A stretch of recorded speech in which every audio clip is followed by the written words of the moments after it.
আসসালামু আলাইকুম সবাইকে। তো আমরা যেখানে ছিলাম, আমরা আগের দিন হচ্ছে ক্যাপিটালিজম বোঝার চেষ্টা করতেছিলাম। ক্যাপিটালিজম আসলে কি, বেসিক ফাংশন কি, প্র্যাকটিক্যাল উদাহরণ দিয়ে বোঝার চেষ্টা করতেছিলাম। ক্যাপিটালিজম কিভাবে গ্রো করে, ক্যাপিটালিজমের সমস্যাগুলো কি কি। পরবর্তীতে আমরা যেটা দেখলাম, ক্যাপিটালিজমের কারণে কেন আসলে আমার কলোনাইজেশন দরকার হয়, কেন রাষ্ট্রগুলোর কলোনি প্রয়োজন, এবং সেখান থেকে আসলে কিভাবে কলোনাইজেশন তৈরি হয়, এবং কলোনি না থাকলে আসলে কেন ওই সকল রাষ্ট্রে শ্রমিক অসন্তোষ হয়, এবং পরবর্তীতে দেখা যায় যে ক্যাপিটালিজমের যে আলটিমেট গোল, যে প্রফিট ম্যাক্সিমাইজেশন, সেই প্রফিট ম্যাক্সিমাইজেশন করা সম্ভব হয় না, এবং আলটিমেটলি দেখা যায় বিশাল বড় অরাজকতা এবং কেওস তৈরি হয়, এবং আলটিমেটলি জনগণ রাস্তায় নেমে আসে, যার ফলশ্রুতিতে দেখা যায় যে ওই পলিসিটা বা ওই পদ্ধতিটা কন্টিনিউ করা যায় না for a longer period of time. তো যদি আমি ক্যাপিটালিজমই কন্টিনিউ করতে চাইতাম, তাহলে আমার যেই জিনিসটা হইতো সেটা হচ্ছে আমাকে প্রচুর কলোনি লাগতো, এবং কলোনিকে যখন শোষণ করা হয়ে যাইতো, কলোনি যখন রিভোল্ট করতো, তারপরে আপনার নতুন কলোনি খোঁজা লাগতো। ওই কলোনি পাওয়ার পরে ওই কলোনিকে আবার আপনি শোষণ করতেন কয়েক বছর, তারপরে ওইখান থেকে যখন আপনি ম্যাক্সিমাম শোষণ করে ফেললেন, তারপর আপনার নতুন কলোনি খোঁজা লাগতো। এইভাবে যেটা হইতো, ওয়েলথ একটা জায়গায় অ্যাকুমুলেটেড হয়ে যাইতো, এবং ওয়েলথ প্রচুর পরিমাণে অল্প কিছু ইন্ডিভিজুয়াল বা অল্প কিছু মানে জায়গায় খুবই বেশি পরিমাণে কেন্দ্রীভূত হইতো।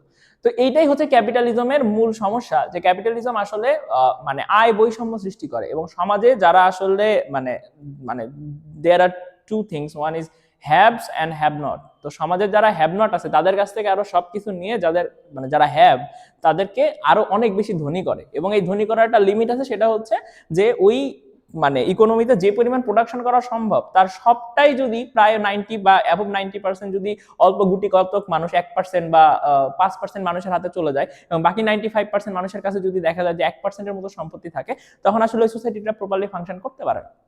তো এইটা হচ্ছে সমস্যা, যে ক্যাপিটালিজম বাই ল কোনোদিন অনেক লম্বা সময় ধরা চলতে পারে না। চলতে গেলে এই ধরনের সমস্যাগুলো তৈরি হয়, ওই ইনকাম ইনইকুয়ালিটি তৈরি হয়, যার ফলশ্রুতিতে রাস্তাঘাটে আন্দোলন শুরু হয়, এবং হচ্ছে মানে ওই সোসাইটিটা সাস্টেইন করতে পারে না।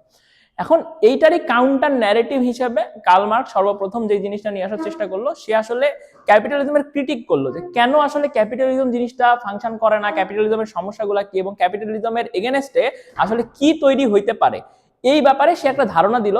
সেই ধারণা থেকে আসলে কমিউনিজমের মতো ধারণাগুলো ডেভেলপ করলো। পরে কমিউনিজম বাস্তবায়ন করতে যায়, দেখা গেল যে সোশ্যালিজমের মতো ধারণাগুলো সামনে আসলো। এখন কাহিনী হচ্ছে, আমরা একটু বোঝার চেষ্টা করবো কমিউনিজম বিষয়টা আসলে কি। খেয়াল করো, আমরা যখন হচ্ছে প্রথম দিকে হান্টার গ্যাদারারের কথা বলতেছিলাম, তখন আমি একটা কথা বলতেছিলাম যে তারা ছোট ছোট গোত্র আকারে থাকতো, এবং এই গোত্রগুলোকে বলা হয়তো কমিউন।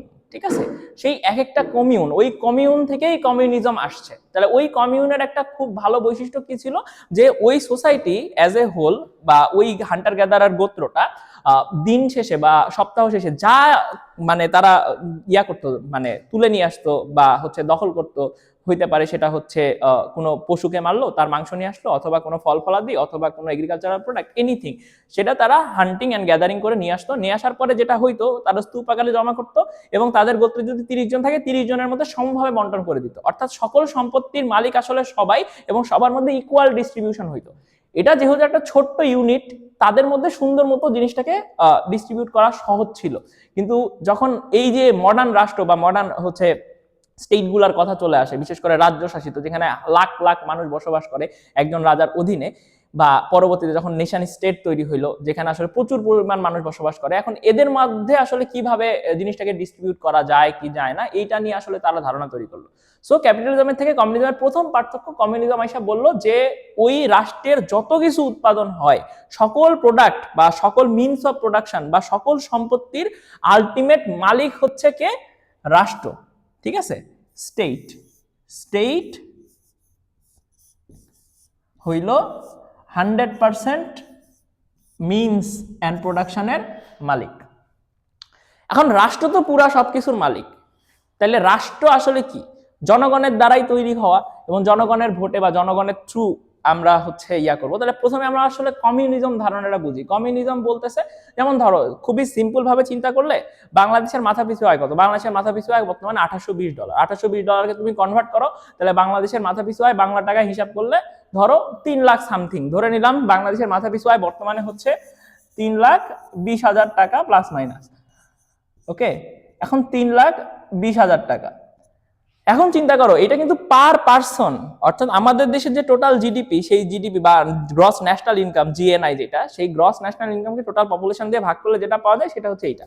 তার মানে মনে করো এটা কিন্তু বাৎসরিক। ঠিক আছে, তার মানে একটা ফ্যামিলিতে যদি 4 জন থাকে, এবং 4 জনের প্রত্যেকে যদি 3,20,000 টাকা করে বছরে কামায়, তাহলে একটা 4 জনের ফ্যামিলি বছরে কামাচ্ছে হচ্ছে 3 4 12, তার মানে প্রায় 12,80,000 টাকা।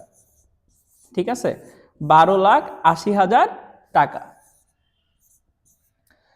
এই টাকা হচ্ছে তারা ইনকাম করতেছে। এখন চিন্তা করো 12,80,000 টাকা এক বছরে, তার মানে মানে প্রত্যেক মাসে তারা মোর দেন 1 লাখ টাকা ইনকাম করতেছে। তারা যদি বছরে 80,000 টাকা সেভও করে, স্টিল তারা 1 লাখ টাকা ইনকাম করতে পারছে। এখন মনে করো 4 জনের একটা ফ্যামিলি প্রতি মাসে যদি 1 লাখ টাকা ইনকাম করে, সে ঢাকা শহরে একটা higher middle class life lead করতে পারবে। ঠিক আছে, এত পরিমাণ টাকা আছে। তার মানে আমার দেশের সকল সম্পত্তি যদি সবার মধ্যে ডিস্ট্রিবিউট করে দেওয়া যাইতো, তাহলে বাংলাদেশের প্রত্যেকটা মানুষ higher middle income life lead করতে পারতো। সিম্পল। বাংলাদেশ হচ্ছে পৃথিবীর one of the most poorest country, most poorest বলা যায় না, বাট পুরার কান্ট্রিগুলোর মধ্যে একটা। এইরকম ভাবে পৃথিবীতে যে টোটাল সম্পত্তি ধারণা করা হয়, পৃথিবীর টোটাল সম্পত্তির পরিমাণ প্রায় $80 ট্রিলিয়ন। ওকে, $80 ট্রিলিয়ন। এটা হচ্ছে পৃথিবীর সমস্ত সম্পত্তি, এবং পৃথিবীর সমস্ত জনগণেরকে যদি এই টোটাল সম্পত্তিতে ভাগ দেওয়া হয়, তাহলে ধারণা করা হয় পৃথিবীর মাথা পিছু আয় আসে মোটামুটি 20,000 এর কাছাকাছি। ওকে, $20,000। এখন $20,000 বাংলা টাকায় এইটা যদি তুমি 120 টাকা করে ধরো, তাহলে প্রায় হচ্ছে তোমার কত, $20,000। $20,000 মানে কত, $1,000 মানে 80,000 টাকা, রাইট? বা 1,30,000 টাকা। তাহলে $20,000 মানে হচ্ছে 240 এর পরে 4টা শূন্য, 2 3 4, তাইলে হচ্ছে প্রায় 24 লাখ টাকা। ওকে, 24 লাখ টাকা প্রত্যেকটা মানুষের মাথা পিছু আয় হবে প্রতি বছর, যদি পৃথিবীর সমস্ত তাবৎ সম্পত্তিকে সবার মধ্যে ইকুয়ালি ডিস্ট্রিবিউট করা যায়। তাহলে বুঝতেছো, একটা মানুষ বছরে 24 লাখ টাকা পাইলে তার আসলে কি দরকার? সে দুনিয়ার সবচেয়ে ভালো গাড়ি কিনতে পারবে, বাড়ি কিনতে পারবে, সে সবকিছু কিনতে পারবে। তার মানে পৃথিবীতে যে কথা বলা না, যে রিসোর্স আর স্কেয়ার্স, হ্যাঁ আমাদের পক্ষে এত সম্পত্তি নাই যার দ্বারা আসলে আমি সবাইকে নারিশ করতে পারি, বাট টু বি অনেস্ট আমাদের কাছে অঢেল পরিমাণ সম্পত্তি আছে। যেই সম্পত্তি যদি প্রপারলি ডিস্ট্রিবিউটেড হইতো, তাহলে পৃথিবীর প্রত্যেকটা মানুষ বড়লোক লাইফস্টাইল লিড করতো। বাংলাদেশের সবচেয়ে বড়লোক মানুষও হচ্ছে বছরে 24 লাখ টাকা ইনকাম করে না, এটা কিন্তু পার পার্সনে 24 লাখ টাকা। নর্মালি 24 লাখ টাকা মানে কি, প্রতি মাসে হচ্ছে প্রায় 2 লাখ টাকা করে পার পার্সন পাবে। তো 2 লাখ টাকা করে পার পার্সন, বুঝতেছো কত হাই লেভেলের লাইফস্টাইল। কিন্তু এটা কেন করা যায় না? কারণ কয়েকটা কোম্পানি, কিছু মানুষ পৃথিবীর বিশাল পরিমাণ সম্পত্তি নিয়ে বসে আছে। যেমন বর্তমানে ইলন মাস্কের টোটাল সম্পত্তির পরিমাণ ধরা হয় প্রায় $700 বিলিয়ন। ওকে, টেসলা বা হচ্ছে তোমার কি বলে এনভিডিয়ার এখন শেয়ারের পরিমাণ প্রায়, মানে টোটাল সম্পত্তির ভ্যালুয়েশন প্রায় $5 ট্রিলিয়ন। তোমার অ্যাপেলের ভ্যালুয়েশনের পরিমাণ প্রায় $3 ট্রিলিয়ন। মাইক্রোসফটের ভ্যালুয়েশনের পরিমাণ $2 ট্রিলিয়ন। ওকে, অ্যালফাবেট বা হচ্ছে গুগল যেটা বলো, এটার পরিমাণও প্রায় $2-3 ট্রিলিয়ন। এবং গোটা আমেরিকার জিডিপি হচ্ছে মনে করো $30 ট্রিলিয়ন। এই যে $80 ট্রিলিয়ন সারা পৃথিবীর জিডিপি, সেখান থেকে এক আমেরিকার জিডিপি হচ্ছে 30 ট্রিলিয়ন প্লাস। চায়নার জিডিপি মনে করো প্রায় $17 ট্রিলিয়ন। ঠিক আছে, এটা জাস্ট একটা ধারণা যে টোটাল সম্পত্তির কতখানি অংশ পৃথিবীর কত ধরনের মানুষ কিভাবে। তাহলে দেখো, ম্যাথমেটিক্যালি আমরা এতটুকু বুঝতে পারতেছি যে প্রপারলি সম্পদটাকে যদি প্রপারলি ডিস্ট্রিবিউট করা যেত, প্রত্যেকটা মানুষ একটা ল্যাভিশ লাইফস্টাইল লিড করতে পারতো, কারো কোনো সমস্যা হইতো না।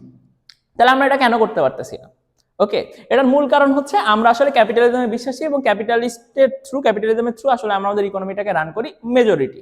যার ফলশ্রুতিতে কি হয়েছে, ক্যাপিটালিজমের বাই ডিফল্ট ব্যাপার হচ্ছে একজন ব্যক্তি যত চায় ব্যবসা করতে পারে এবং সে যত চায় লাভ করতে পারে, এখানে বাধা দেওয়ার আসলে কিছু নাই। ট্রু ক্যাপিটালিজম বলতে এটাই বোঝায়। পরবর্তীতে সোশ্যালিজম ধারণা থেকে ট্যাক্সেশনের মতো ইস্যু আসে, সেটা আমরা একটু পরে সোশ্যালিজম বুঝতে গেলে তখন আসলে আমরা জিনিসটাকে দেখবো যে আসলে আমরা কেন পিওর ক্যাপিটালিজম ফলো করি না। বাট যদি পিওর ক্যাপিটালিজম ফলো করতাম, তাহলে কি হইতো যে সবাই তার ইচ্ছা মতো বাণিজ্য করতো এবং তার ট্যাক্সও দিতে হইতো না। সে যত চাবে বড় হবে এবং সে যত পারবে মানুষকে শোষণ করবে, এটাই হওয়ার কথা ছিল।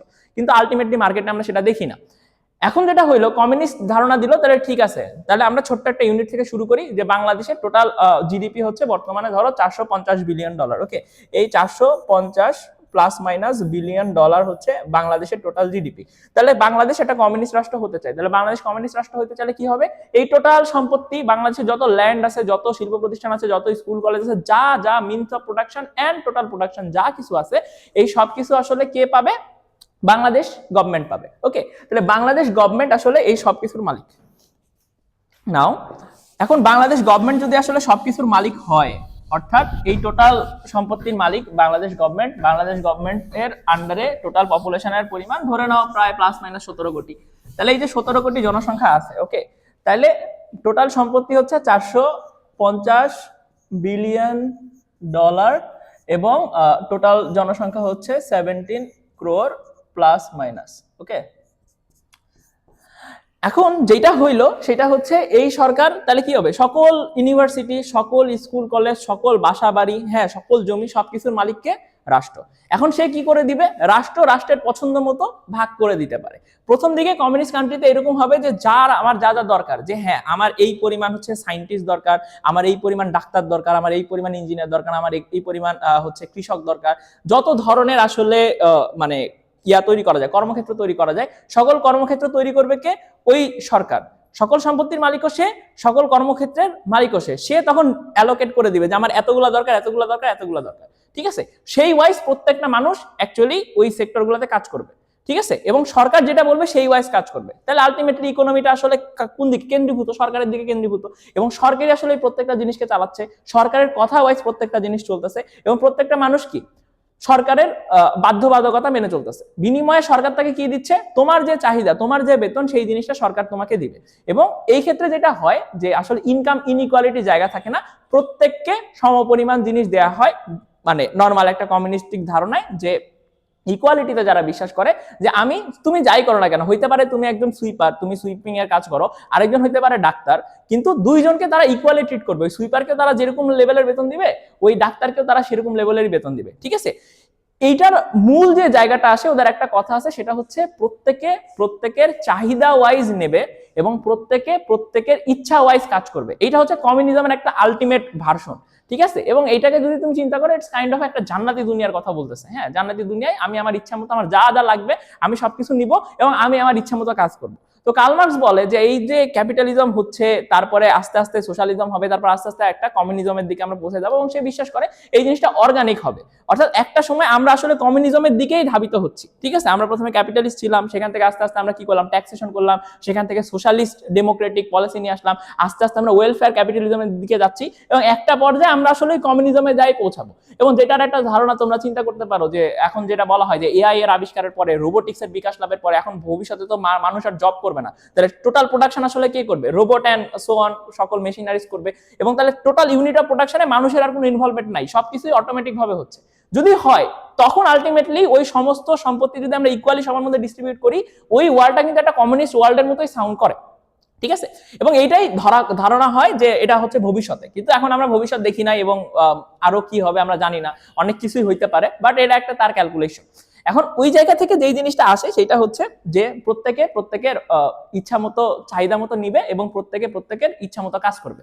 তো এই জিনিসটা শুনতে অনেক ভালো লাগে যে আসলে তাহলে তো এটাই তো দরকার। হ্যাঁ, আমরা তো দিন শেষে তাহলে পৃথিবীতে একটা জান্নাতি দুনিয়া প্রতিষ্ঠা করে ফেলালাম, তাহলে এটাই আসলে ভালো। তাহলে এটা সমস্যা কি, রাইট?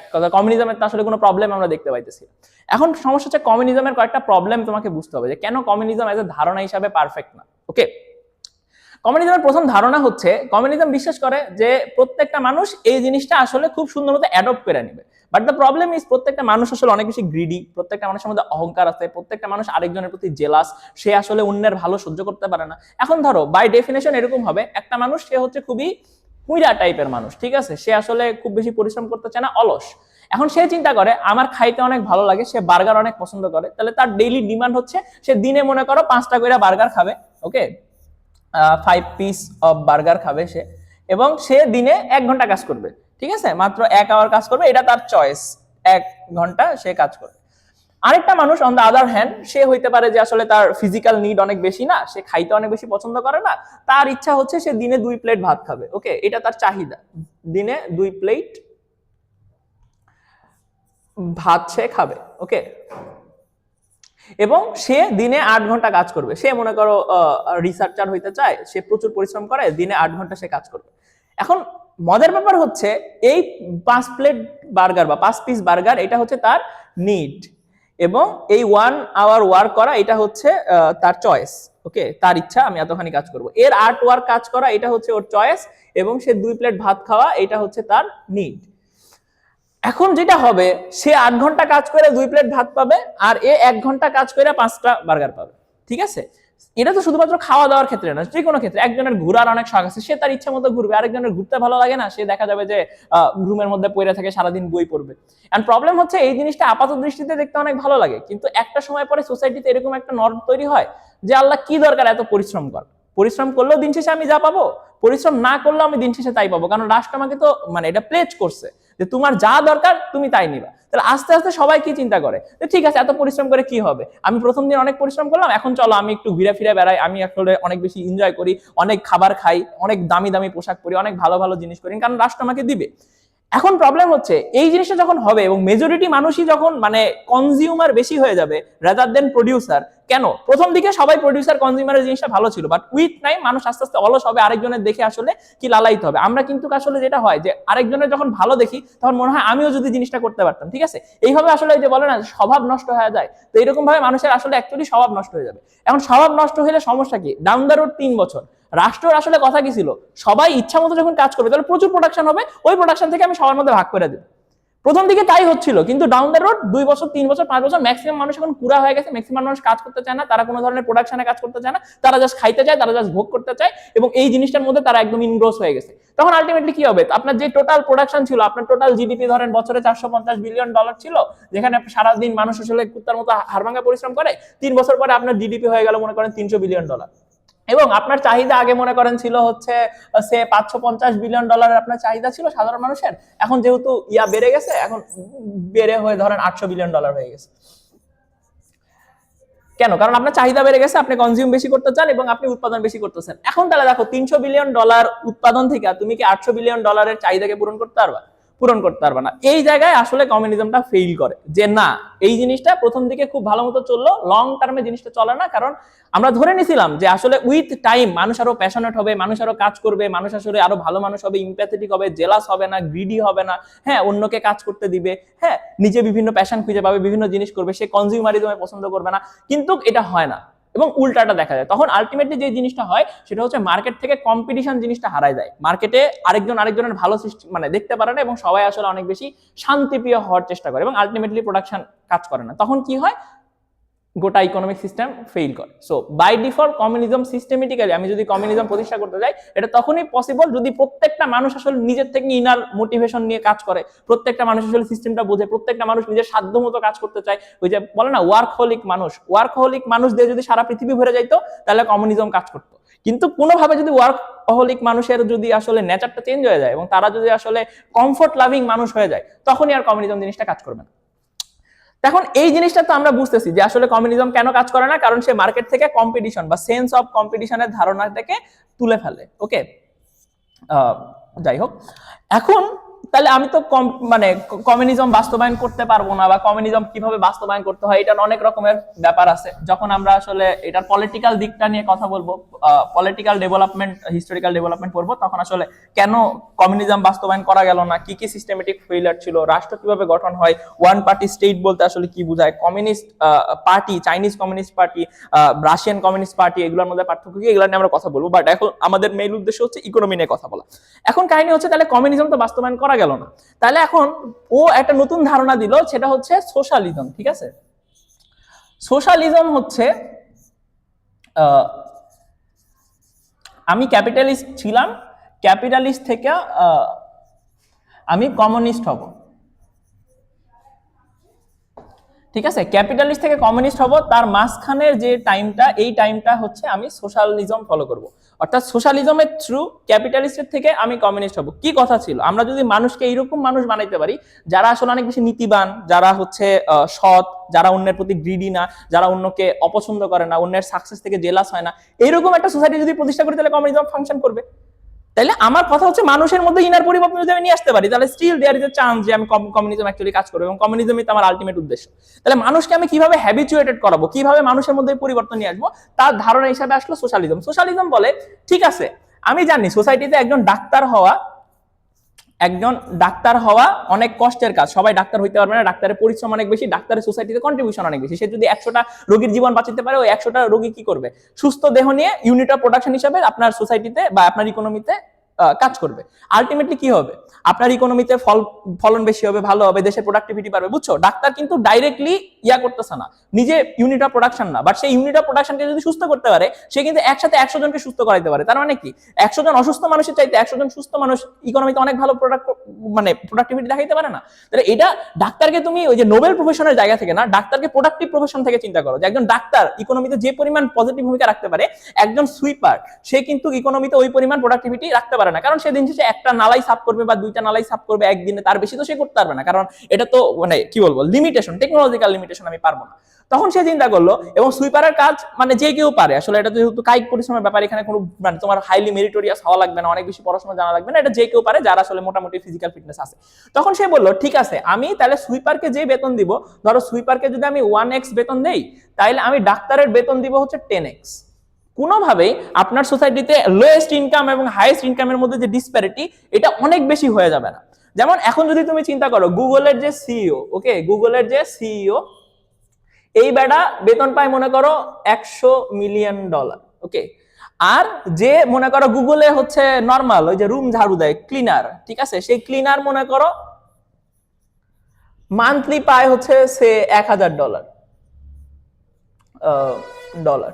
তাহলে দেখো, এর চাইতে এ মিনিমাম প্রায় 10,000% বা 1,00,000% বেশি ইনকাম করে জাস্ট বেতন। বর্তমান টাইমে একটা ক্যাপিটালিস্ট ওয়ার্ল্ডে একটা কোম্পানির সিইও এবং একটা কোম্পানির সবচেয়ে নিচের যে কর্মচারী, তাদের মধ্যে বেতনের পার্থক্য একজন আরেকজনের সাথে 10,000 গুণ বেশি ইনকাম করে। বুঝা গেছে? একজন যখন এত বেশি ইনকাম করে, তখনই আসলে এই যে আপনার ইনকাম ইনইকুয়ালিটি যে জিনিসটা আছে, ইনকাম ইনইকুয়ালিটি, এই জিনিসটা মাত্রাতিরিক্ত হয়ে যায়। তো আমাদের উদ্দেশ্য কি, সোশ্যালিজমের মেইন উদ্দেশ্য হচ্ছে আমি ইনকাম ইনইকুয়ালিটির পরিমাণ কমাবো। তাহলে ইনকাম ইনইকুয়ালিটি কমানোর মাধ্যমে সেম একটা ওয়ার্ল্ড যেটা আসলে সোশ্যালিস্ট ওয়ার্ল্ড, সেই ওয়ার্ল্ডে গুগলের সিইও যদি হচ্ছে সে মানে গুগলের ক্লিনার, সে যদি $10,000 মান্থলি বা ইয়ারলি বেতন পায়, তাইলে এর যে সিইও হবে সে হইতে পারে হাইয়েস্ট $1,00,000 বেতন পাবে। ডাজেন্ট ম্যাটার তুমি কতখানি কাজ করতেছো, বাট হায়ার এবং লোয়ারের মধ্যে পার্থক্য অনেক বেশি হবে না। বুঝে গেছে? এবং তুমি খেয়াল করে দেখবে, আমাদের যে সরকারি চাকরির যে গ্রেডগুলো দেওয়া হয়, এই গ্রেডগুলোতে যে সচিব তার বেতন যত, আর যে একদম 20তম গ্রেডের কর্মচারী, এদের পার্থক্য কিন্তু খুব বেশি না। ধরো 10 বা 12x এত গুণ কিন্তু পার্থক্য আছে। তার মানে আমাদের যে সরকারি চাকরি, বা আমাদের বাদ দাও, পৃথিবীর যে কোনো জায়গায় সরকারি চাকরির যে বেতন কাঠামো, এই কাঠামো কিন্তু এই সোশ্যালিজমের কনসেপ্টটা মেনে চলে। ঠিক আছে, যে 12 গুণ বা 20 গুণ, বাট এটা কখনোই হবে না যে 10,000 গুণ বা 20,000 গুণ, 50,000 গুণ, 1,00,000 গুণ, এরকম হয় না। এটা রিজনেবল লিমিটের মধ্যে থাকে। এবং সে বলে যে একদম নিম্নতর যে আছে, তার বেতন এতটা কামানো যাবে না যাতে আসলে সে খেয়ে পরে চলতে না পারে। এখানে এইটা ম্যাটার করে না যে সিইও সে আসলে কতখানি প্রোডাক্টিভিটি শো করতেছে, ঠিক আছে, এবং যে নিচের পর্যায়ে আছে সে আসলে কতখানি প্রোডাক্টিভিটি দেখাচ্ছে। হইতে পারে যে সে ক্লিনার, সে আসলে ইকোনমিতে প্রোডাক্টিভ ভাবে সে ইকোনমিতে কন্ট্রিবিউট করে মনে করো হচ্ছে সে $5,000 বাৎসরিক, তার কাজের ফলে ইকোনমিতে $5,000 আসে, ঠিক আছে, কিন্তু তাকে আমি বেতন কত দিচ্ছি, $10,000। বুঝা গেছে? আমি এটা দিব কেন? কারণ আমার এই ক্লিনারের কাজের দরকার আছে। ক্লিনারের কাজ আমার প্রোডাক্টিভিটি বাড়াচ্ছে না, ডাইরেক্ট কোনো ধরনের প্রোডাকশন বাড়াচ্ছে না, কিন্তু ক্লিনারের কাজের আমার দরকার আছে। একই সাথে একজন সিইও সে হয়তো প্রায় ধরো $10 মিলিয়ন ইকোনমিতে হচ্ছে বুস্ট করতেছে, কিন্তু আমি তাকে দিব কত, ওই $1,00,000 বেশি আমি দিতে পারবো না। সে দিচ্ছে বেশি, কিন্তু আমি তাকে দিব কম। কেন? কারণ সে যাতে অনেক বেশি ধনী হইতে না পারে। বুঝা গেছে? এইখান থেকে আসলে সোশ্যালিজমের ধারণা, এবং সোশ্যালিজমের ধারণা এখন মোস্টলি পৃথিবীর প্রায় ম্যাক্সিমাম কান্ট্রি ফলো করে। ঠিক আছে, ইভেন তোমরা যে বার্নি স্যান্ডার্সের নাম শুনছো, সে কিন্তু আমেরিকার ডেমোক্রেটিক পার্টির একজন নেতা, যে কিন্তু এই ধরনের কথা বলে। বা এই যে তোমার যে জোহরান মামদানি আসছে, সে কিন্তু এই ডেমোক্রেটিক সোশ্যালিজমের কথা বলে। ডেমোক্রেটিক সোশ্যালিজম কি? ওই যে সবার জন্য আমি ফ্রি বাস রাইড দিব, সবার জন্য আমি রেশন দিব, পাবলিক ইউনিভার্সিটির ব্যবস্থা করব, তারপরে হচ্ছে সবার একটা বেকার ভাতার পরিমাণ বাড়াবো, তারপরে হচ্ছে কি বলে বিধবা ভাতা বা বৃদ্ধদের জন্য আমি একটা স্টাইফেনের ব্যবস্থা করব। এই যে অতিরিক্ত টাকা তুমি দিচ্ছ সমাজের মার্জিনালাইজ কমিউনিটির জন্য, যারা আসলে ইকোনমিতে কোনো প্রোডাক্টিভ ভূমিকা রাখতেছে না, স্টিল তুমি তাদেরকে দিচ্ছ। এই জিনিসটা আসে হচ্ছে মেইনলি সোশ্যালিজমের ধারণা থেকে। বুঝা গেছে? তাহলে সোশ্যালিজম জিনিসটা আসলে কেন আসলো? আমি ক্যাপিটালিজম থেকে ট্রান্সফর্ম হয়ে কমিউনিজমে পৌঁছাবো, এর মাঝখানে ট্রান্সফর্মিং ফ্যাক্টর হিসেবে বা ট্রান্সফর্মিং ফিলোসফি হিসেবে আমি সোশ্যালিজম নিয়ে আসলাম। এবং বর্তমানে পৃথিবীর ম্যাক্সিমাম কান্ট্রি আসলে এই সোশ্যালিজম ধারণাকে অ্যাডপ্ট করে। এবং তোমরা দেখবা যে বর্তমানে সবচেয়ে আলোচিত যে কান্ট্রিগুলো, অর্থাৎ তোমার যে স্ক্যান্ডিনেভিয়ান কান্ট্রিগুলো অর্থাৎ নরওয়ে, সুইডেন, ফিনল্যান্ড, এদেরকে বর্তমান পৃথিবীর এটা সবচেয়ে ভালো আছে। এটা দেখবে happiness index, piece index, welfare index, মাথাপিছু আয় সবচেয়ে উপরে থাকে। এই কান্ট্রিগুলাই কিন্তু সোশ্যালিজম ফলো করা হয়, ঠিক আছে? এদেরকে বলা হয় ওয়েলফেয়ার ক্যাপিটালিজম, একটা সুন্দর নাম দিচ্ছে ওয়েলফেয়ার ক্যাপিটালিজম। আর ওয়েলফেয়ার ক্যাপিটালিজম এবং নর্মাল ক্যাপিটালিজমের মধ্যে পার্থক্য কি এবং কিভাবে এই পার্থক্যগুলো আসলো এবং কেন এই পার্থক্যগুলো আসলো, এই জিনিসটা আমরা একটু বোঝার চেষ্টা করব, ঠিক আছে?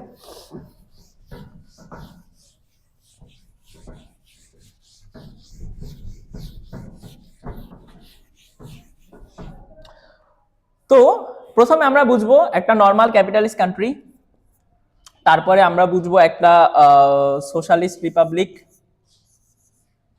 তারপরে আমরা বুঝবো একটা হচ্ছে ওয়েলফেয়ার ক্যাপিটালিস্ট, তারপরে আমরা বুঝবো একটা কমিউনিস্ট কান্ট্রি।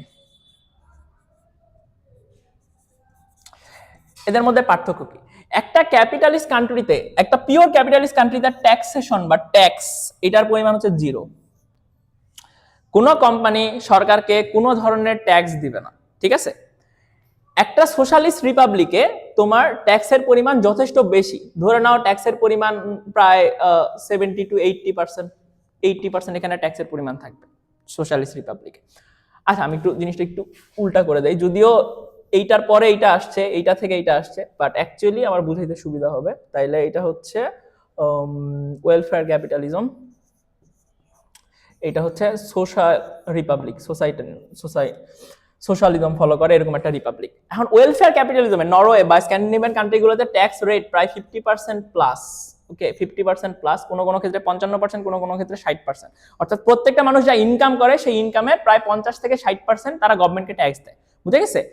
সোশ্যালিস্ট রিপাবলিকেও তোমার ট্যাক্সের পরিমাণ অনেক হাই, 70 to 80%, ধরো 70 to 80%, ওকে।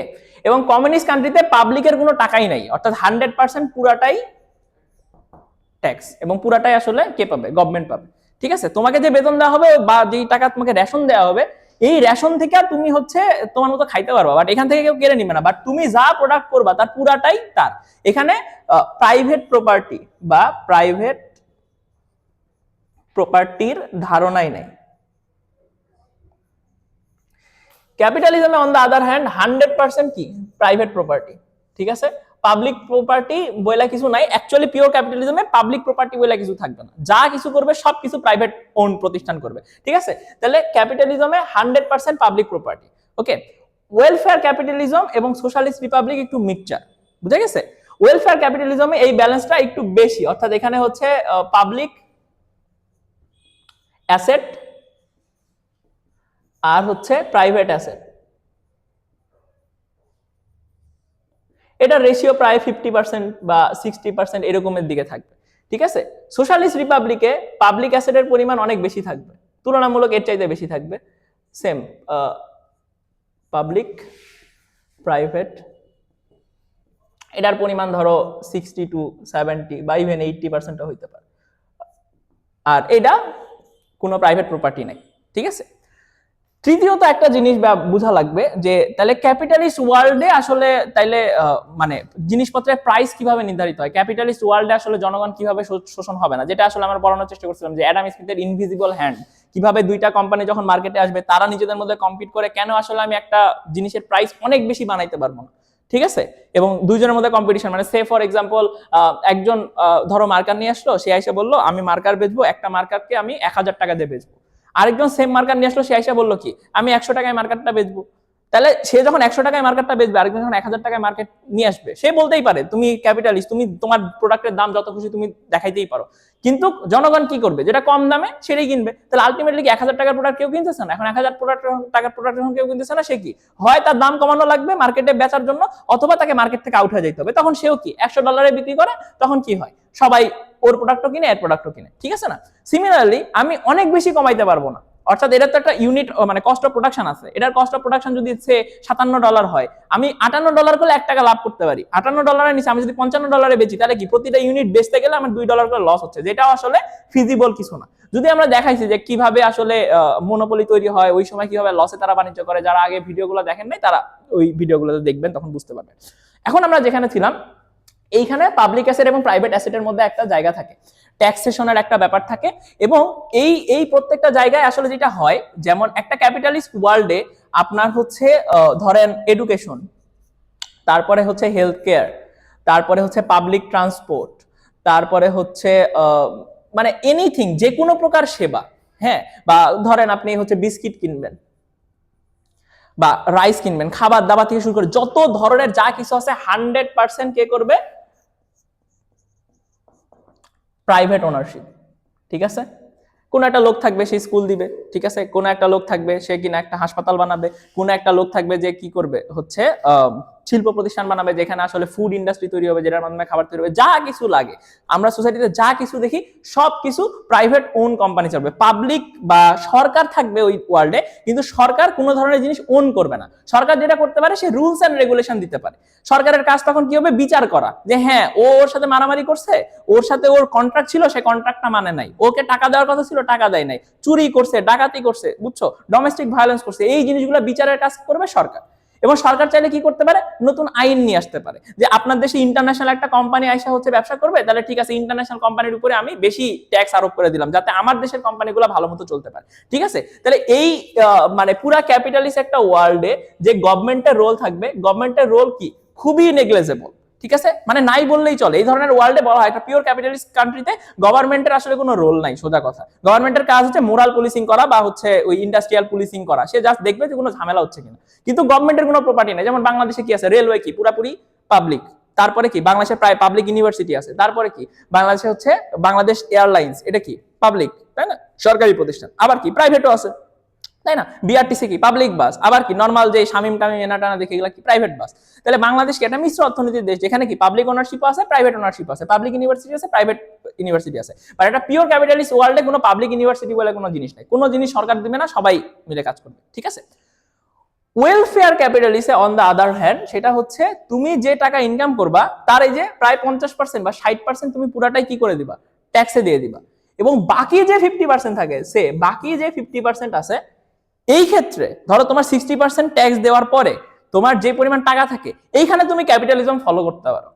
ক্যাপিটালিজম ফলো করা ইন এ সেন্স, ধরো তুমি একটা ওয়েলফেয়ার ক্যাপিটালিস্ট একটা কান্ট্রিতে আসো, তোমার এই জিনিসটাকে বলা হয় প্রোগ্রেসিভ ট্যাক্সেশন। প্রোগ্রেসিভ ট্যাক্সেশন মানে তোমার ইনকাম হচ্ছে 1 লাখ টাকা, তাহলে এর জন্য তোমাকে কোনো ট্যাক্স দিতে হয় না। ঠিক আছে, কোনো ট্যাক্স দিতে হবে না। তোমার ইনকাম বাংলাদেশের ট্যাক্সের ন্যূনতম ইয়া হচ্ছে 3,50,000 টাকা। তোমার যদি 3,50,000 টাকার কমে থাকে, যেমন আমরা সবাই কি বাৎসরিক 3,50,000 টাকার কম কামাই, এই জন্য আমাদের কাউকে ইনকাম ট্যাক্স দিতে হয় না। বুঝা গেছে? যা 3,50,000 টাকার বেশি, ঠিক আছে, সে ধরো 4 লাখ টাকা, তাকে ধরে নাও 5% ট্যাক্স দিতে হয়। এক্স্যাক্টলি মনে নাই, দেখে নি। যার মনে করো একটু বাড়লো, ঠিক আছে, 4 লাখের পরে মনে করো 5 থেকে 10 লাখ টাকা, এই রেঞ্জের মধ্যে যার বাৎসরিক ইনকাম, তার ইনকাম দিতে হয় 10%। এই যে 5 থেকে 10, বুঝা গেছে? তার মানে প্রথম 3 লাখের জন্য তুমি কোনো ট্যাক্স দিবা না, 3 থেকে 5-এর মধ্যে তুমি 5% ট্যাক্স দিবা, 5 থেকে 10-এর মধ্যে তুমি 10% ট্যাক্স দিবা। দেন কি হইলো? 10 থেকে 20 বা 30, ঠিক আছে, এর জন্য তোমাকে ট্যাক্স দিতে হবে 20%। বুঝা গেছে? তারপরে কি 30 থেকে 50, এটার জন্য মনে করো 25%। এরকম করে করে লাস্টে দেখা যাবে যে তুমি 5 কোটি টাকা সামথিং, 5 crore উপরে যত টাকাই কামাও, প্রত্যেকের জন্য তোমাকে মনে করো 30% ট্যাক্স দিতে হবে। বুঝা গেছে? এখন কেউ যদি 5 কোটি টাকা কামায়, সেও 5 কোটি টাকা 30% কত 1,80,000, 1 কোটি 80 লাখের মতো এই টাকা হচ্ছে সে ট্যাক্স দিবে। কেউ যদি 500 কোটি টাকা কামায়, তাহলে 1 কোটি মানে কি বলে 180 কোটি টাকার তার ট্যাক্স দেওয়া লাগবে। বুঝতেছো? তুমি যতই কামাও না কেন, সবার জন্য 30% লিমিট, 30%-এর বেশি তোমাকে দিতে হবে না। তাহলে ওই ওয়ার্ল্ডে এমন একটা কোম্পানি থাকবে বা এমন একটা মানুষ থাকবে যার টোটাল নেট ওর্থ হচ্ছে কত? 500 কোটি টাকা। এবং ওই ওয়ার্ল্ডে এরকম মানুষ থাকবে যার নেট ওর্থ হচ্ছে 5 কোটি টাকা। এবং ওই ওয়ার্ল্ডে এরকম লোক থাকবে যার টোটাল সম্পত্তি হচ্ছে 5 লাখ টাকা। আর 5 লাখ টাকা হলে তাকে ট্যাক্স দিতে হয় কত পার্সেন্ট? ধরো 10%। ওকে, 10% ট্যাক্স দিতে হয়। 5 crore তাকেও দিতে হয় কত? 30%। এই 500 কোটি তাকেও দিতে হয় কত? 30% ট্যাক্স দিতে হয়। ফাইন। কিন্তু এই দেখো 5 কোটি পরে কি 495 কোটি না? এত চাইতে 495 কোটি টাকা বেশি রিচ, তাই না? এইখান থেকে তাকে কত টাকা দেওয়া লাগছে? মনে করো এখান থেকে তার হচ্ছে 180 কোটি টাকার ট্যাক্স দেওয়া লাগছে। তারপরও তার বাকি কত থাকে? প্রায় 300 সামথিং, 315 কোটি টাকার মতো তার বাকি থাকে না? এই 315 কোটি টাকা কার? তার সম্পত্তি না? এটা কি তার ব্যক্তিগত ওনারশিপ না? সেটাতে সে বাড়ি করুক, জায়গা কিনুক, যাই করুক, তার ব্যাপার। এই টাকায় কিন্তু গভর্নমেন্ট কোনো ধরনের হস্তক্ষেপ করতেছে না।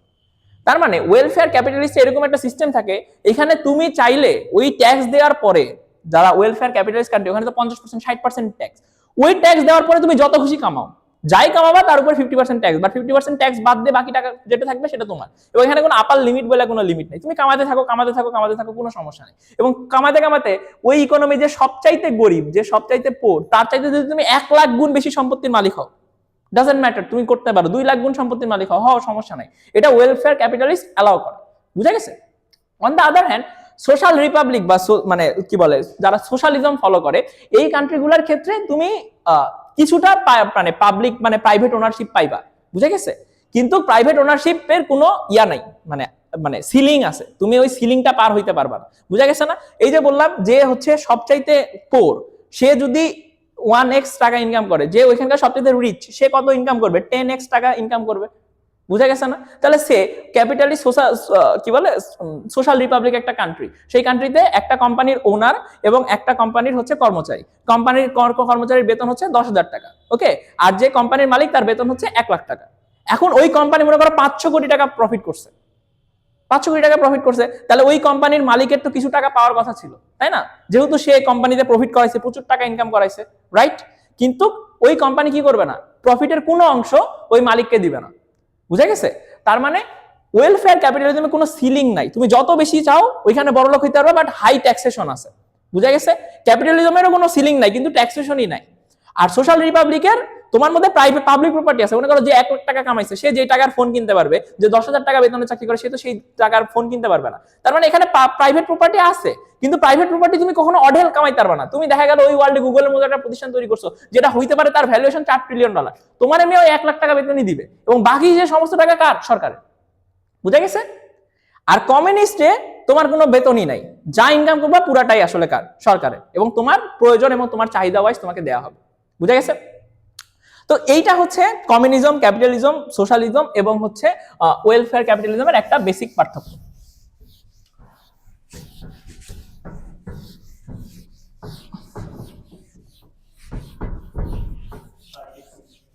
ওকে, তাহলে আমরা ব্যাংকিংটা শেষ করি, তারপরে আরেকটা জিনিসে যাই। এবার আমরা যেহেতু জিনিসগুলোর সম্বন্ধে বেসিক ধারণা দিচ্ছি, তাই এই প্রত্যেকটা বিষয় নিয়ে অনেক লম্বা ক্লাস নেওয়া যায়, জিনিসটা অনেক গভীরে ঢোকা যায়, কিন্তু আমরা এটা অনেক গভীরে ঢুকবো না। আমরা এখন যেটা করার চেষ্টা করবো, আমরা একটা একটা করে কনসেপ্ট বোঝার চেষ্টা করবো, ইকোনমিক্যাল কনসেপ্ট। তাহলে ইকোনমিক্যাল কনসেপ্ট হিসেবে আমরা এখন যেটা বোঝার চেষ্টা করবো সেটা হচ্ছে banking. What is banking? Okay, mainly banking যে জিনিসটা, এটা কমপ্লিটলি ডিপেন্ড করে ট্রাস্টের উপরে। আমরা সবাই ট্রাস্ট করি তাই ব্যাংক চলে, আমরা যদি ট্রাস্ট না করতাম তাহলে ব্যাংক চলতো না। জিনিসটা আসলে কিরকম? এখানে একটা সিম্পল ম্যাথ আছে, মনে করো আমার কাছে 100 টাকা আছে, ওকে, 100 টাকা আছে, আমি 100 টাকা নিয়ে যাই একটা ব্যাংক আছে, সে এ ব্যাংক। এই এ ব্যাংকে আমি যা এই 100 টাকা ডিপোজিট দিলাম, ঠিক আছে, 100 টাকা ডিপোজিট দিলাম। এই ব্যাংক কি করবে, এইখান থেকে 10 টাকা রাখা দিবে, ঠিক আছে, 10 টাকা তার যে ভল্ট আছে, তার যে কি বলবো সিন্ধুক আছে, সেই সিন্ধুকের মধ্যে এই 10 টাকা সে রেখে দিবে। বাকি কয় টাকা আছে? 90 টাকা, রাইট? এই 90 টাকা সে কি করবে, ধরো পার্সন বি, এই পার্সন বি কে সে 90 টাকা লোন দিবে, ঠিক আছে। আমার সাথে কন্ট্রাক্ট হচ্ছে আমি 100 টাকা কবে নিব, 1 বছর পরে নিব, এবং সে আমাকে প্রতি 100 টাকার জন্য কত পার্সেন্ট সুদ দিবে, ধরো 10% সুদ দিবে। তার মানে ওর সাথে আমার চুক্তি হচ্ছে আমি 1 বছর পরে ব্যাংকে যাব, 1 ইয়ারের পরে ব্যাংকে যখন যাব সে আমাকে 110 টাকা বুঝাই দিবে, ওকে, ঠিক আছে। এবং এর সাথে আমার চুক্তি হচ্ছে, মানে এই পার্সন বি কি ব্যাংক থেকে লোন নিছে, রাইট? তার চুক্তি হচ্ছে সে 90 টাকা লোন নিছে, সে 90 টাকার উপরে ধরো প্রায় কত 20% ট্যাক্স, মানে 20% সে সুদ দিবে। তার মানে সে ব্যাংকে ফেরত দিবে হচ্ছে মনে করো 90 টাকার 20% মানে 108 টাকা। আচ্ছা, আর ধরো আরো আরো বোঝার সুবিধার্থে আমরা আরো বেশি নিলাম, ধরো 30% সুদ, ঠিক আছে। তাহলে এই 90 টাকার উপরে তারা 30% সুদ চার্জ করবে। 30% সুদ করলে 90 টাকা 30% কি 30 টাকা, তাহলে টোটাল সে পাচ্ছে কত 120 টাকা। বুঝা গেছে? তাহলে ব্যাংক কি করলো, 90 টাকা এই পার্সন বি কে দিল, যার ফলে 1 বছর পরে 30% সুদে সে কত পাইলো 120 টাকা। এই 120 টাকা থেকে সে 110 টাকা আমাকে দিয়ে দিবে, বাকি 10 টাকা ব্যাংকের লাভ। এইভাবে ব্যাংক চলে, রাইট? তো এইভাবে আমরা তো জিনিসটা আসলে বুঝি, জিনিসটা খুবই সিম্পল। বাট এখন যদি তোমাদেরকে একটা প্রশ্ন করি যে ব্যাংক টাকা তৈরি করতে পারে। এই জিনিসটা বুঝো, ব্যাংক কেমনে টাকা তৈরি করে, কেউ বুঝাইতে পারবা? সেন্ট্রাল ব্যাংক না, এই প্রাইভেট মানে কি বলে বাণিজ্যিক ব্যাংক টাকা তৈরি করতে পারে, মার্কেটে টাকা তৈরি করতে পারে। ইয়েস, ওর কথাটা বুঝতে পারছো? ধরো আমার কাছে কি ছিল, 100 টাকা ক্যাশ মানি না, 100 টাকা ক্যাশ মানি, এটাই তো আমি ব্যাংকে দিছি। কিন্তু মার্কেটে ইকোনমিতে এখন টাকা কত বলো তো? ইকোনমিতে এখন টাকা কত কে বলতে পারবা? ও বলছে না 190 টাকা, কেমনে হইলো 190 টাকা? জিনিসটা বুঝো, 100 টাকা আমি ব্যাংকে দিছি। না না না না না না, ওই কাহিনী না, এটা খুবই ইম্পর্টেন্ট, এটা বুঝলে ব্যাংকের ফান্ডামেন্টাল জিনিসটা বুঝবা। ব্যাংক মার্কেটে টাকা তৈরি করতে পারে, আউট অফ নো হায়ার সে টাকা তৈরি করতে পারে, বুঝতেছো? এটাই হচ্ছে ব্যাংকের সবচেয়ে বড় ক্ষমতা। কিভাবে করলো? সে কি করলো, আমার 100 টাকা, এখনো তো মার্কেটে ওই কসকসে 100 টাকার নোটই আছে না, ওই 100 টাকা কাকে দিছে? ব্যাংকে দিছে। ব্যাংকের সাথে আমার চুক্তি কি? এই টাকার মালিক কে? আমি না। ব্যাংক আমাকে দিতে বাধ্য না যখন আমি চাবো, এবং আমি কি চুক্তি করছি 1 বছর পরে তোর কাছ থেকে নিবো। এবং সে কি করছে, 90 টাকা কাকে দিছে? ওই লোকটাকে দিছে না? ওই লোকটাও কি ব্যাংক থেকে কি টাকা ফেরত দেওয়া লাগবে সুদ সহ, বুঝতে পারছো তো? তাহলে ওর 90 টাকা আর আমার 100 টাকা টোটাল মিলে কত হইল? 190 টাকা না? তাহলে মার্কেটে এখন টাকার পরিমাণ কত? 190 টাকা, বুঝতেছো? ওর কাছ থেকে নিয়ে আমি ওকে দিলাম, ওই যে মাঝখানে যে সময় গ্যাপ, এই সময়ের মধ্যে ও বিজনেস করে আমাকে টাকা ফেরত দিবে, ওইখান থেকে আমি তাকে লাভ দিব। কিন্তু মার্কেটে যদি হিসাব করো, তাহলে মার্কেটে টাকা কত? ও বলবে না ও যে 90 টাকা নিয়ে বাজার থেকে জিনিসপাতি কিনে নিয়ে আসবে, ওই 90 টাকা তো সে কিনতে পারে। আবার আমিও কি বলতে পারি, ব্যাংকে তো আমি 100 টাকা পাই, যখন আমি যাবো ব্যাংক থেকে আমি 100 টাকা তুলতে পারবো, তাই না? এবং ব্যাংকও কি বলতেছে, দুইজনের যে কমিটমেন্ট, সেই কমিটমেন্টটাকে সে সত্য বলতেছে যে আমি কমিটমেন্টটাকে মেনে চলি, বুঝে গেছে? তাহলে দেখো আমি 100 টাকা থেকে 190 টাকা তৈরি করলাম না ইকোনমিতে, তাহলে ব্যাংক কি করতে পারে? টাকা তৈরি করতে পারে, বুঝে গেছে? এইটা হচ্ছে ব্যাংকিং এর একটা ফান্ডামেন্টাল জিনিস। এখন টাকা তৈরি করার পরে আসলে সিস্টেমটা আসলে কি হয়?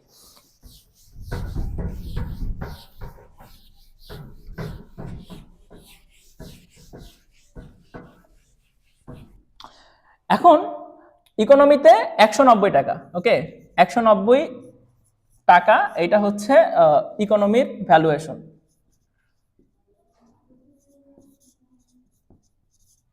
ইকোনমিক্যাল ভ্যালু হচ্ছে 190 টাকা, ওকে। এখন মজার ব্যাপার হচ্ছে, তো আমরা তো একটা পার্সনের ক্ষেত্রে চিন্তা করছি না, এখন চিন্তা করো 10টা পার্সনের ক্ষেত্রে, ওকে।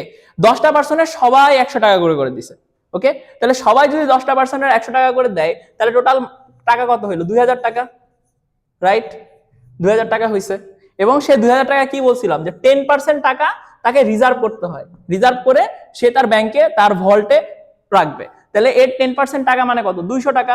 তাহলে 200 টাকা ক্যাশ, এই 200 টাকা ক্যাশ হিসাবে কই আছে? একটা ভল্টের মধ্যে, ব্যাংকের ভল্টের মধ্যে বন্দি আছে। বাকি তাহলে মার্কেটে কত আছে? সে 1800 টাকা লোন দিছে, 1800 টাকা কি হিসাবে গেছে? লোন হিসাবে গেছে। তাহলে এখন এই দুইটা মিলাই মার্কেটে টোটাল ইকোনমির পরিমাণ কত হইলো? সে 3800 টাকা, তাই না? এই 3800 টাকা ওয়াইজ ইকোনমিতে ভ্যালু ক্রিয়েট করতে হবে সামহাউ, বুঝা যাইতেছে? এবং বাকি 200 টাকা আছে এখানে। এখন এই যে 3800 টাকা তারা যে লোন দিছে, এখন হঠাৎ করে একজনের কি মনে হইলো, যে ভাই আমি 1 বছর পরে নিতে পারবো না, আমার এই মুহূর্তে সমস্যা, আমার এই মুহূর্তে টাকা লাগবে। 6 মাস পরে এক লোক এসে দাবি করলো, 10 জনের মধ্যে একজন সিঙ্গেল পার্সন এসে বললো আমার টাকা আমাকে ফেরত দাও। এখন বললো আপনার টাকা আমি ফেরত দিতে পারি, তাহলে কিন্তু আপনাকে যে প্রমিস করছিলাম 10% সুদ, এটা কিন্তু আমি দিব না, অনেক কম টাকা সুদ দিব। সে বললো আমার সুদ লাগবে না, আমার ইমিডিয়েট টাকা দরকার, আপনি আমাকে ইমিডিয়েট টাকা দেন। তাহলে এই যে তার কাছে 200 টাকা ক্যাশ ছিল না, এইখান থেকে তাকে কি দিবে? 100 টাকা দিবে, বুঝে গেছে? এখন 10 জনের মধ্যে যদি আরেকজন মানুষ মনে করে যে ভাই আমারও সমস্যা, ঠিক আছে, তাহলে ব্যাংক সেখান থেকেও তাকে টাকা দিতে পারে না। এখন যদি আরেকজন এসে বলে ভাই আমারও সমস্যা, তাহলে ব্যাংক এবার কই থেকে টাকা দিবে? ব্যাংক টাকা দিতে পারবে? তার কাছে কোনো ক্যাশ রিজার্ভ আছে? নাই, তো শেষ। তখন ব্যাংক কি বলবে? আমি তো দেউলি, আমার কাছে তো টাকা নেই। বুঝতে পারছো এই জিনিসটা কিভাবে কাজ করে? এইটা হচ্ছে যারা ব্যাংকিং চালায় তাদের কাছে একটা জিনিস হচ্ছে মেইনলি 10% ক্যাশ রিজার্ভ রাখা লাগে, কারণ ওরা ধারণা করে যে 20 জন মানুষ যদি আমাকে বা 10 জন মানুষ যদি আমাকে টাকা দেয়, তার মধ্যে একজন মানুষের ডিফল্ট হওয়ার সম্ভাবনা, একজন মানুষের ইনস্ট্যান্ট টাকা নেওয়ার চেষ্টা করবে। আদার দেন বাকি মানুষরা কি করবে না, ইনস্ট্যান্ট টাকা নিতে চাইবে না। যেহেতু ইনস্ট্যান্ট টাকা নিতে যাবে না, সবাইকে 1 বছর পরে টাকা নিবে, এবং 1 বছরের মধ্যে কি আমি সুদ সহ টাকা তো ফেরত পেয়ে যাবো। পাইলে ওইখান থেকে আমি পাস ম্যানেজ করে কিছু টাকা আমি রেখে বাকি টাকা ওদের মধ্যে দিয়ে দিব। ওর টাকা নিয়ে আমি ব্যবসা করলাম, মাঝখানে টাইমের একটা ব্যাপার থাকলো, যেখানে আসলে আমরা এক ধরনের চুক্তি করলাম, যেখানে আমি বললাম একটা নির্দিষ্ট সময়ের মধ্যে আমি তোমাকে ফেরত দেবো। কিন্তু ওই যে 10% যার রিজার্ভ রেশিও, এর চেয়ে যদি বেশি হয়ে যায়, তাইলে কিন্তু ব্যাংক আর দিতে পারবে না। এই জন্য এই জিনিসটাকে বলা হয় ব্যাংক রান, বা হচ্ছে সবাই যখন এট এ মোমেন্টে ব্যাংক থেকে টাকা তুলতে পারে। বুঝা গেছে? এখন এই জিনিসটার সাথে তোমাদের একটা জিনিস আমি খেয়াল করি, তোমাদেরকে একটা জিনিস বুঝাই। এই যে ইসলামী ব্যাংক থেকে লাখ লাখ কোটি টাকা নিয়ে ভাইয়া গেছে, তাই না?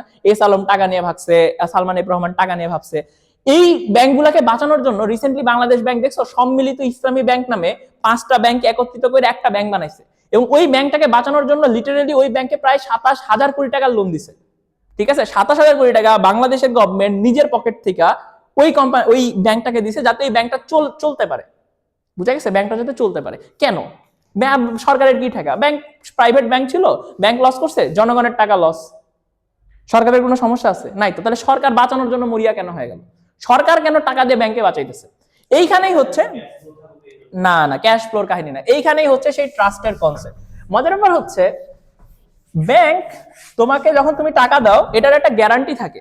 ঠিক আছে, গ্যারান্টি হচ্ছে তুমি যদি 2 লাখ টাকা, ঠিক আছে, সে 2 লাখ টাকা, হ্যাঁ, তুমি 1 লাখ টাকা 1.5 লাখ টাকা দিছো ব্যাংকে, 1.5 লাখ টাকা ব্যাংকে দিছো।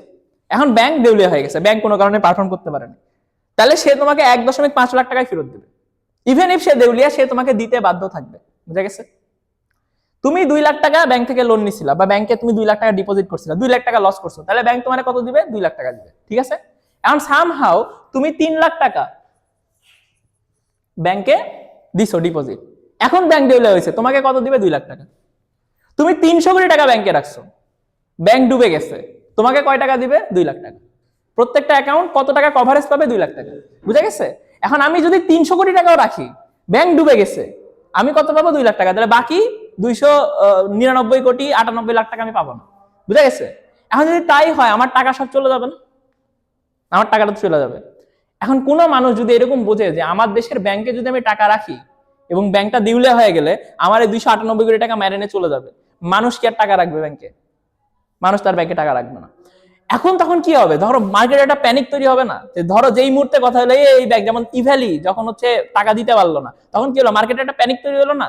সবাই যে যেমনে পারতেছে ইভ্যালির জিনিস বেচা শুরু করতেছে, কম দামে হইলেও জিনিস বেচা শুরু করতেছে। কেন? কারণ আমি যদি এই মুহূর্তে যাই, অ্যাটলিস্ট আমি কিছু টাকা তো ডিপোজিট করে নিয়ে আসতে পারবো। এই 2 লাখ টাকা কখন দিবে? যখন ব্যাংক নিজেকে দেউলিয়া ঘোষণা করে ফেলছে। ব্যাংক দেউলিয়া ঘোষণা করে ফেলছে, এবার আমাকে 2 লাখ টাকা দিবে, বাট এখনো দেউলিয়া ঘোষণা করে না, আমি বুঝতেছি এই ব্যাটা দেউলিয়া হবে। এখন সে আমি যা কি করবো? আমি তো যখন যে কোনো মুহূর্তে টাকা তুলতে পারি না। তার আমার কাছে 300 কোটি টাকা ছিল, আমি যা করলাম, ভাই এই মুহূর্তে আমার 100 কোটি টাকা লাগবে।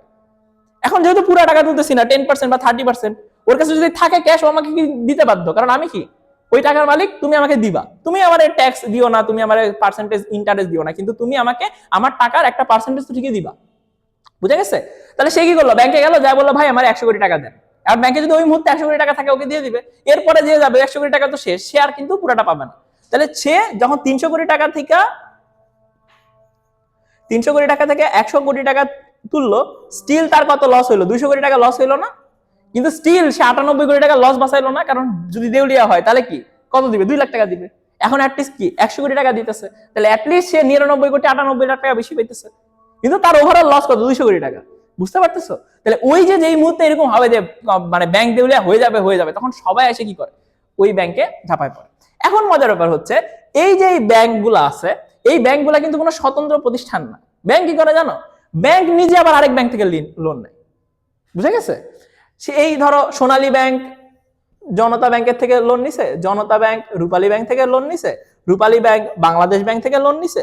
তার যখন যেই টাকা, এক একজনের এক এক রকম কন্ট্রাক্ট, কেউ 5% লোন নিছে, কেউ 2% লোন নিছে, কেউ 10% লোন নিছে। তারপর সরকার কিন্তু ওই যে দেখবা যে হচ্ছে সরকার বন্ড ইস্যু করে। ওই যে তোমরা শুনছো না, ওই যে ওই বন্ডের নাম কি জানি? হ্যাঁ, প্রাইস বন্ডের আরে বাংলা নাম কি? এই যে 50 লাখ টাকা করে ইয়া কিনা যায়, সঞ্চয়পত্র, রাইট? এই হচ্ছে সঞ্চয়পত্র। ওকে, সঞ্চয়পত্র কি? এবার বাংলাদেশের বাজেট কত বলো তো? 7,89,000 কোটি টাকা। ওকে, এটা হচ্ছে আমার বাজেট। আমার এডিবি বা সরকারের যে আয়, এডিবি না সরি, সরকারের যে টোটাল রেভিনিউ, সেই রেভিনিউর পরিমাণ 5.6 সামথিং, এক্স্যাক্টলি আমার মনে নাই। তাহলে সরকারের এবার বাজেট ডেফিসিট কত বলতো? প্রায় 2,20,000 প্লাস কোটি টাকা, এক্স্যাক্টলি আমার মনে নাই, তোমরা দেখে নিও। এই টাকাটা কি? সরকারের বাজেট ডেফিসিট। তাহলে এই টাকা তো আমি বাজেটে হিসাব করছি না, এই টাকাতে আমি উন্নয়ন করবো, এই বানাবো, ওই বানাবো, বেতন দিব, সবকিছু করবো। তাহলে এই টাকাটা সরকার আসলে নেয় কই থেকে? ওই যে সঞ্চয়পত্র, তোমাকে কি সঞ্চয়পত্রে কিন্তু অনেক ইন্টারেস্ট থাকে, 12%, 10%, 12%। তাহলে তোমার আমার কাছ থেকে টাকা নিচ্ছ, তাহলে তুমি যখন সঞ্চয়পত্র কিনতেছো, তোমার টাকা কারে দিচ্ছ? গভর্নমেন্টে দিতেছো। ওই গভর্নমেন্ট ওই টাকা দিয়ে কি করতেছে? তার বাজেটের ঘাটতি মিটাইতেছে এবং বছর শেষে একটা ইন্টারেস্ট তোমাকে দিয়ে দিচ্ছে। বুঝা গেছে? তো সরকার এখান থেকে লোন নাই, তাহলে এই সরকারের সঞ্চয়পত্রকে এই ব্যাংকগুলো কিনতে পারে না? কিনতে পারে তো। তারপরে এই ব্যাংকগুলো কি করে? মার্কেট শেয়ার কিনে বিভিন্ন কোম্পানি, ধরো বেক্সিমকো, তারপরে হচ্ছে তোমার হচ্ছে স্কয়ার, এদের মার্কেট শেয়ার করে না? ও যে খালি সাধারণ মানুষকে লোন দেয় ছোট ছোট বিজনেসের জন্য, ব্যাপারটা এরকম না। সে কিন্তু বড় বড় জায়গায় কিনে রাখে। ইভেন যারা বড় বড় প্রতিষ্ঠান, মানে বড় বড় ব্যাংক, ওরা কিন্তু যে আমেরিকার যে বন্ড আছে, আমেরিকান গভর্নমেন্ট যে ডলারের বন্ডটা, ওদের যে সঞ্চয়পত্র আছে আমেরিকান গভর্নমেন্টের, ওইটাও কিনে রাখে। ওইটারে বলা হয় পৃথিবীর সবচেয়ে সেফ জিনিস। অনেক কম টাকা দেয়, 1% হারে তারা ইন্টারেস্ট দেয়, কিন্তু ওইটা কিনে রাখে। যেমন চায়না, ঠিক আছে, চায়না কিন্তু আমেরিকায় বিপুল পরিমাণ হচ্ছে ইয়া কিনে রাখছে, মানে ওদের অ্যাসেট কিনে রাখছে। চায়না আমেরিকাতে বিনিয়োগ করছে প্রায় ধরো $1.8 ট্রিলিয়ন মতো, বা 700, 800, 900 বিলিয়ন ডলার চাইনিজ বিনিয়োগ। এই জন্য বলে না যে চাইনিজ ইকোনমি আর আমেরিকান ইকোনমি এমন ভাবে ওতপ্রোতভাবে জড়িত, আমেরিকান ইকোনমি যদি ফল করে তাহলে চাইনিজ ইকোনমি মাস্ট ফল করবে, এবং চাইনিজ ইকোনমি যদি ফল করে আমেরিকান ইকোনমি মাস্ট ফল করবে।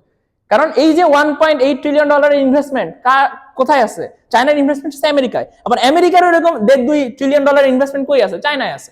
এখন যদি পুরা কান্ট্রি দেউলিয়া হয়ে যায়, কোনো কারণে পুরা কান্ট্রি ফল করে, তাহলে ওর $1.8 ট্রিলিয়ন নাই তো। তাহলে না থাকলে টাকা দিবে কিভাবে? এবং ওই গোটা মানে জিনিসটার সাথে প্রত্যেকটা সেক্টর কানেক্টেড না। এই যে বললাম তো, শুধু তো ওই যে ইসলামী ব্যাংকের যে টাকা, ইসলামী ব্যাংকের টাকা তো শুধুমাত্র তার না, সেখানে সোনালী ব্যাংকের টাকা আছে, সেখানে জনতা ব্যাংকের টাকা আছে, রূপালী ব্যাংকের টাকা আছে, বেক্সিমকোর মার্কেট শেয়ার আছে, সরকারের প্রাইস বন্ড আছে। বুঝো নাই? তাহলে ও যদি ফল করে, তাহলে গোটা ইকোনমির একটা বড় অংশে কাউকে দিতে পারতেছে না। তাহলে বড় অংশের টাকা যখন কাউকে দিতে পারতেছে না, ওই কোম্পানিগুলো কি চিন্তা করছিল? ওর কাছ থেকে আমি লাভ পাবো, ওই লাভ দিয়ে তো আমি মানুষজনের টাকা ফেরত দিব, তাই না? কারণ ওর কাছ থেকে যখন আমি লাভ দিতে পারবো না, তখন কি ওই কোম্পানিগুলো সব মানে লসে যাবে না? ধরো ওদের লাভ করার ক্ষমতা কত, ধরো ওরা বছরে, ধরো সোনালী ব্যাংক লাভ করতে পারে বছরে 400 কোটি টাকা, এইটা সে অ্যানুয়াল প্রফিট অর্জন করতে পারে, ঠিক আছে? এখন এই বেটা ইসলামী ব্যাংকের কাছে ঋণই নিয়ে রাখছে মনে করো 2000 কোটি টাকা। তাহলে সে যদি দেউলিয়া হয়, তাহলে ওই বছর সে লসে কত যাবে বলো তো? 1600 কোটি টাকা লসে যাবে। তাহলে ওই ব্যাংক চলতে পারবে? বেতন কেমনে দিবে? ওই 1600 কোটি টাকা কই থেকে দিবে? বুঝো নাই?